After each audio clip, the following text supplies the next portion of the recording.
Hi, my name is Emily Souza. I'm the owner and director of Tiny Sprouts Early Childhood Center. In this facility, we have 4 different classrooms. We have an infant toddler classroom, 2-3s classroom, a pre-K3 classroom, and a pre-K4 classroom. One of our biggest goals here at Tiny Sprouts is keeping our environment clean at all times. And one of the biggest challenges is during flu season or cold season, we see that kids get sick very often. We have 50 to 60 kids here every day. That's a lot of diapers, a lot of germs. And so we were looking for a solution to that.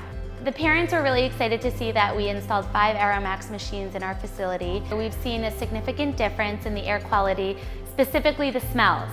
Now in our rooms that we're changing diapers in, there's less of an odor. When we walk in the morning, the room smells fresh, and there's a complete difference with the way that it feels in our center.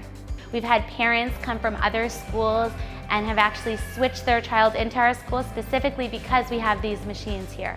At the end of the day, our main goal is to keep the children safe and healthy, so we're really happy that we put these AeraMax machines into our facility.